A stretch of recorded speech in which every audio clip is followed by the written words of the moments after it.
my tag in 'n klomp goedjies wat mense nie lekker sing nie. Waar jou ma wil sê, waar jou ma wil sê, jy kan nie sing nie. Jy weet sulke goedie.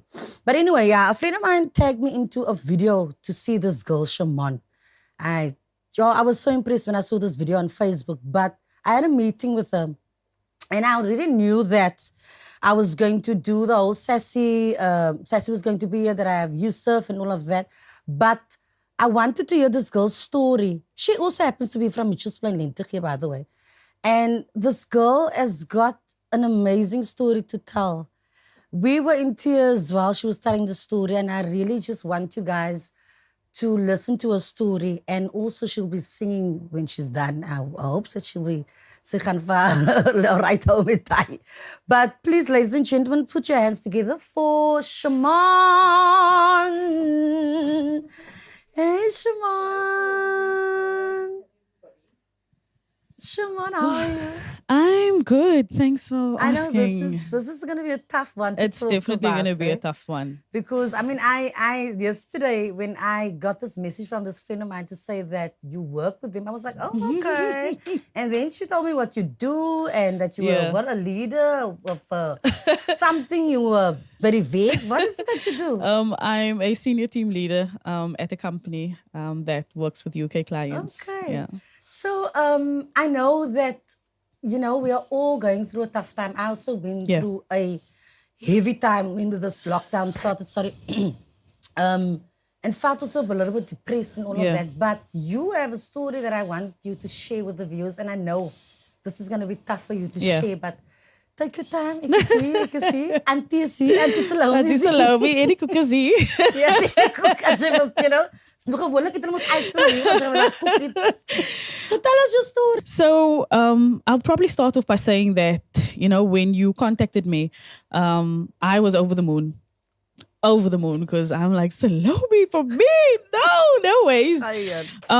But then when I got to meet you and we spoke about, you know, the show, and when you mentioned about Yusuf being on Living a Lekker Life, it immediately triggered that this would be a perfect opportunity to speak about my story, to speak about what I've been through, because it's a platform that allows so many more people to hear and know that you're not alone. So if I summarize it, February this year, 2020, I went through, unconsciously went through one of the most emotionally challenged episodes of my life. And it wasn't one particular thing that happened. It was a build-up and being the strong one and carrying everything for so many years.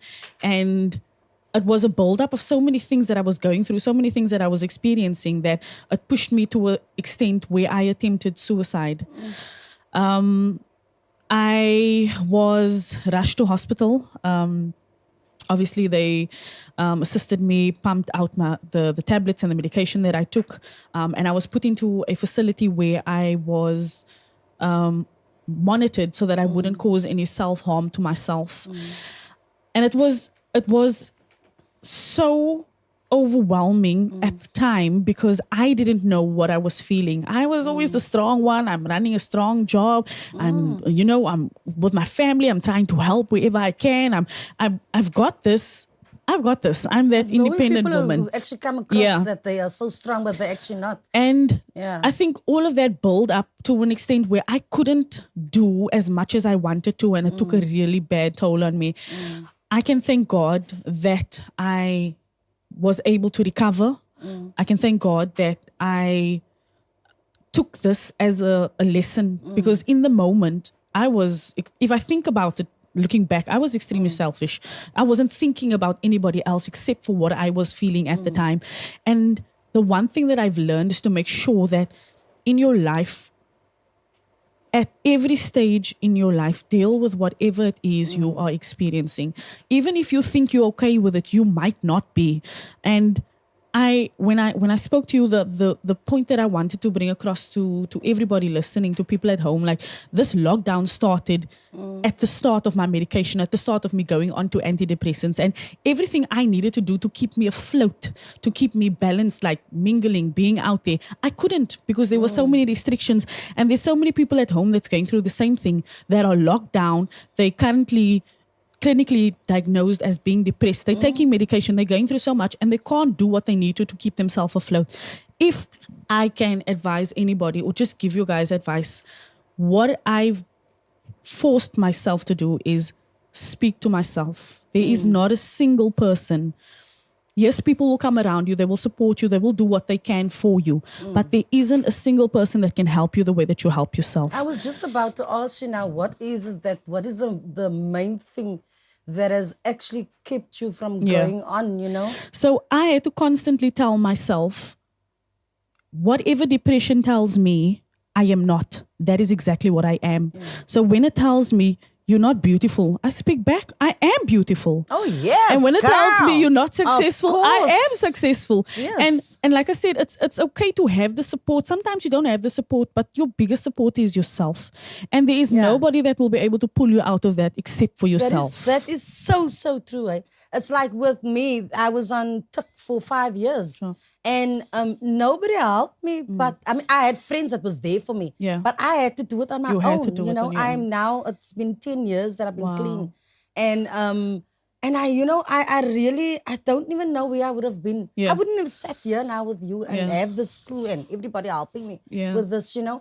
So I'm so, you know, and I know that your story has probably changed someone out there. And that is really, and thank you so much for sharing it. I mean, a lot of your colleagues doesn't know what you are going through. This is the first time that I'm speaking about Thank you so much. Tell me something. So where does the singing come, where does that come from? So I've always enjoyed singing. I've always had a passion for singing. I've never taken it seriously until I had my turnaround point in my life, where I started feeling like I also want to live a lekker life. I want to invest in myself. I want to do stuff for myself. I want to make sure that I can have a conversation with my kids and say that I did that, you can do that. You can push through. Don't, like, regardless of your age. And I think the mistake we make is we constantly compare ourselves to somebody else. And then we feel, I'm not good enough. I can't do this. It's like, seriously, like, I told myself at a certain extent, like, your gift, and this is like something I learned in church and something I always remember, your gift will make room for you. So allow your gift, whatever you have that is special, to open up doors, to make a platform for you. And even if it's one person that hears it. En jy kry mense wat in ander mense gat in kruip om wil eer as wil wies. Dit is waar wat jy daar sê. Jy moet vir jouself, moet jy motivate man. And it's, I mean, I have wonderful sisters. And I have a wonderful wife and a best friend, you know, that is really there for me. Yes. And I don't think that I would have been anywhere else if it wasn't for my wife. She has been my pillar of strength, honestly. You know, I wanted to give you some of this cake, but you're going to sing now.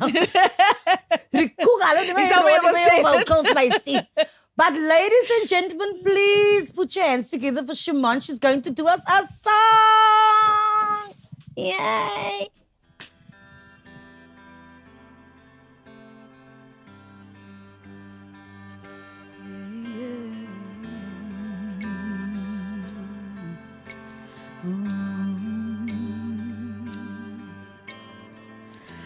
I stare at my reflection in the mirror.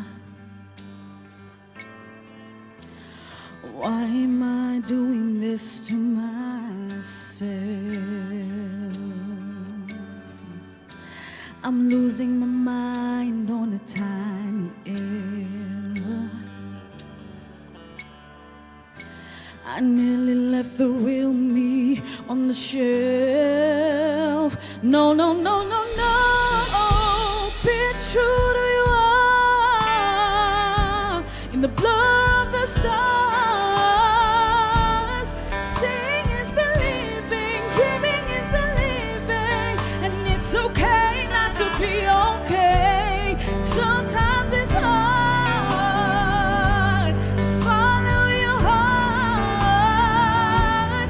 Tears don't mean you're losing, everybody's bruising. Just be true to who you